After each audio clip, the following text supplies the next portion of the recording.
ఇప్పుడు no cost cough syrup తో 60 రూపాయల విలువ గల ఇన్హేలర్ పూర్తిగా ఉచితం. దెబ్బకి దగ్గు జలుబు మాయం.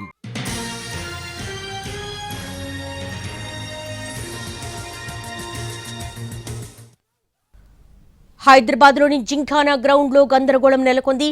హెచ్సీఏ ప్రెస్ మీట్ ను క్రికెట్ సంఘాలు అడ్డుకున్నాయి. హెచ్సీఏలో 70 కోట్ల రూపాయల అవినీతి జరిగిందని, నిధులు తప్పుదోవ పట్టించారని ఆందోళన చేశారు.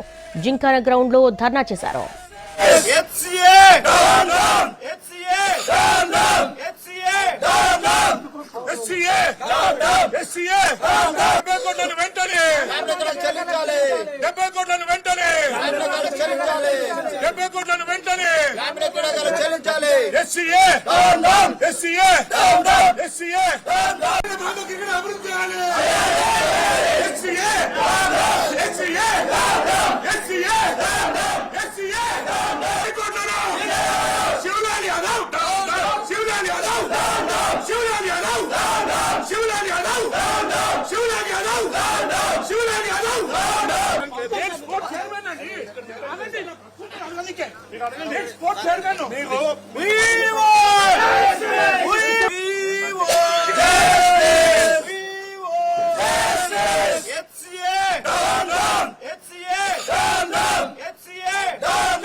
February 3rd itself, whereas I entered into the session, I assumed the charge on February 2nd. This is a clear-cut court order is there, and it is a mail received from the bank. I wanted to circulate to you. I have the copies also. That I wanted to clear that allegation. I have not signed a single paper. I have not signed any check. I have not made any order to the bank to pay them make the payment. This is a false allegations leveled against me.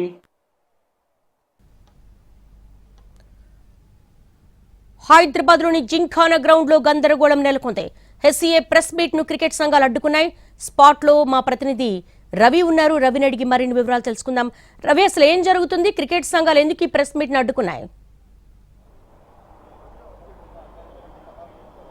దేవి, ఇటీవల Hyderabad cricket association నుంచి Visakha industries కి దాదాపు 69 కోట్ల రూపాయలు నిధులు విడుదలయ్యాయి. అయితే ఈ నిధులన్నీ అక్రమంగా విడుదలయ్యాయని చెప్పి హెచ్సీఏ పెద్దలు కావాలని ఈ నిధులను విడుదల చేశారు. ఇందులో కొంత కమిషన్ తీసుకొని విడుదల చేశారని చెప్పి క్రికెట్ సంఘాలు 2 రోజులుగా ఆరోపణలు వినిపిస్తూ ఉన్నాయి. అయితే ఈ క్రికెట్ సంఘాల ఆరోపణలు తిప్పికొడుతూ ఈరోజు Hyderabad cricket association president Gymkhana ground లో ప్రెస్ మీట్ నిర్వహించారు.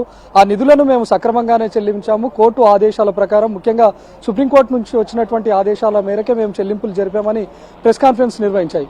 ఒకవైపు ప్రెస్ కాన్ఫరెన్స్ జరుగుతుండగానే క్రికెట్ సంఘాలన్నీ జింఖానా గ్రౌండ్స్ లోపలికి చొచ్చుకొచ్చి హెచ్సీఏ ప్రెస్ కాన్ఫరెన్స్ అడ్డుకునే ప్రయత్నం చేశాయి. మీరంతా ఈరోజు కుమ్మక్కై కావాలనే ఒక మంత్రి ఆదేశాల మేరకు ఈరోజు నిధుల చెల్లింపు జరిపారు. 69 కోట్ల రూపాయల్లో కొంతమందికి 4 కోట్ల రూపాయల వరకు కూడా కమిషన్లుగా అందాయని చెప్పి క్రికెట్ సంఘాలు ఆరోపించాయి. ఒకనొక టైంలో గందరగోళ పరిస్థితులు కూడా నెలకొన్నాయి. అయితే ముందు నుంచి మనం కనుక చూసుకుంటే ఇందులో విశాఖ ఇండస్ట్రీస్ స్టేడియం నిర్మాణానికి 4 కోట్ల రూపాయల వరకు వెచ్చించింది. అప్పటి నుంచి డబ్బులు తిరిగి ఇవ్వాలని చెప్పి కోరుతా ఉన్నారు. ఆ మధ్యలో ఆర్బిట్రేషన్ కూడా చోటు చేసుకుంది. దాదాపు 14 కోట్ల రూపాయల వరకు చెల్లించాలి అని చెప్పి కూడా కోర్టు ఆదేశాలు ఉన్నాయి. కానీ అప్పటికే వాళ్ళు మధ్యవర్తిత్వం చేసుకుని విశాఖ ఇండస్ట్రీస్ కి చెల్లింపులు జరపాల్సి ఉన్నా కూడా జరపకుండా ఆపుకుంటూ వస్తున్నారు. అయితే దీంతో వడ్డీల రూపంలో పెరిగిపోయి 4 కోట్ల రూపాయలు కాస్త 69 కోట్ల రూపాయల దాకా వెళ్ళింది. ఇటీవల విశాఖ ఇండస్ట్రీస్ కూడా సుప్రీంకోర్టుకు వెళ్ళింది. మొత్తం 18% ఇంట్రెస్ట్ రేట్ తో కలిపి మాకు మొత్తం 69 కోట్ల రూపాయలు రావాలని చెప్పి కోర్టుకు వెళ్లడంతో కోర్టు కూడా ఆదేశించింది ఇమ్మీడియట్ గా డబ్బులు రిలీజ్ చేయాలి అని చెప్పి. అయితే కోర్టు వచ్చినటువంటి ఆర్డర్ కాపీ గత ఏడాది నవంబర్లో, కానీ డబ్బులు రిలీజ్ అయింది మాత్రం ఫిబ్రవరిలో. అయితే ఇప్పుడు ప్రస్తుతం ఉన్నటువంటి ప్రెసిడెంట్ ఇటీవల ఎన్నుకోబడ్డాడు. హెచ్సీఏలో జరిగినటువంటి అక్రమాల కారణంగా హెచ్సీఏలో ఎన్నుకోబడ్డటువంటి ప్రెసిడెంట్ జగన్మోహన్ రావు పదవి నుంచి తప్పించారు.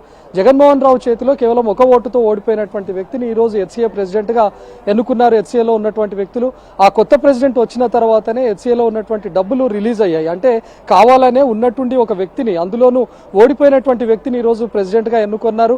ఆయన ఎన్నుకోబడిన కొన్ని రోజులకే 69 కోట్ల రూపాయలు రిలీజ్ చేశారు. అంటే ఇదంతా ఒక పెద్ద కుట్రకోణం జరిగింది. ఇందులో కావాలనే హెచ్సీఏ ప్రెసిడెంట్ ను ఎన్నిక చేయడం వెనుక ఈ 69 కోట్ల రూపాయలను విడుదల చేశారు. ముఖ్యంగా విశాఖ ఇండస్ట్రీస్ కి సంబంధించి దాని వెనుక మంత్రి వివేక్ కూడా ఉన్నారు. ఆయన ఆదేశాల మేరకే వీళ్ళంతా హెచ్సిఏలో ఉన్నటువంటి పెద్దలంతా నడుచుకున్నారు.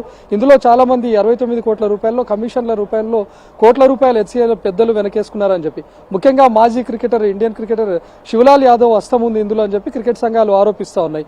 ఒకవైపు ప్రెస్ కాన్ఫరెన్స్ జరుగుతోంది, మరోవైపు బయట క్రికెట్ సంఘాలన్నీ కూడా పెద్ద ఎత్తున ఆరోపణలు చేస్తూ లోపలికి వెళ్లే ప్రయత్నం చేస్తుంటే పోలీసులు వచ్చి అడ్డుకున్నారు. క్రికెట్ సంఘాలందరినీ అదుపులోకి తీసుకుని స్టేషన్ కు తరలించారు. కానీ ఇక్కడ ఉన్నటువంటి పరిస్థితులు చూస్తే క్రికెట్ సంఘాలన్నీ ఆరోపణల వెనుక ఒక్కసారిగా 69 కోట్ల రూపాయలు కోర్టు ఆదేశాల మేరకు రిలీజ్ చేసినా కూడా వాటిని మధ్యలో ఆర్బిట్రేషన్ చేసుకునే అవకాశం కానీ లేకపోతే మీడియేషన్ చేసుకుని వివేక్తో మాట్లాడుకుని ఉంటే హెచ్సిఏ నుంచి చెల్లింపులు చేసేటటువంటి దానిలో కొంత భారం తగ్గేది.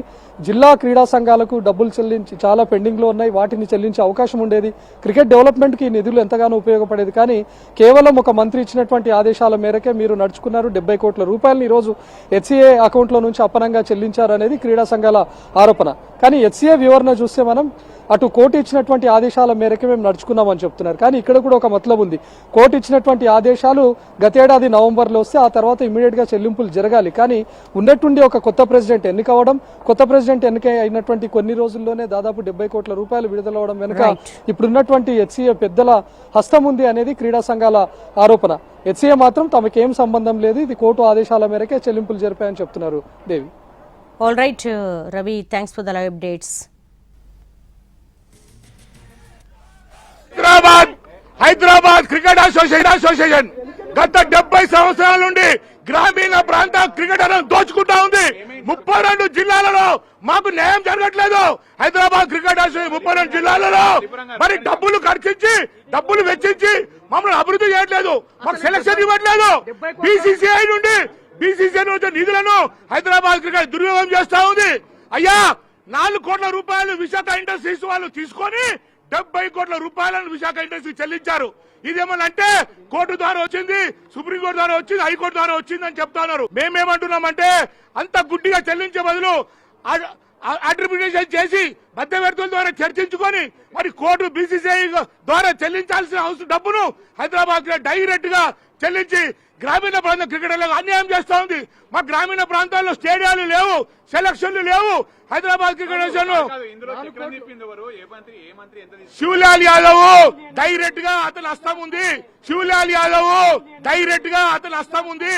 శివలాల్ యాదవ్ కుమ్మక్కయ్యి విశాఖ ఇంటర్వ్యూస్ ఇస్తున్న కుమ్మక్కయ్యి శివలాల్ యాదవ్ మరి 4 కోట్ల రూపాయలు తీసుకొని వివేక్ సంబంధించిన సంస్థకు 70 కోట్ల రూపాయలు చెల్లించి మా నోరు కొడతాం.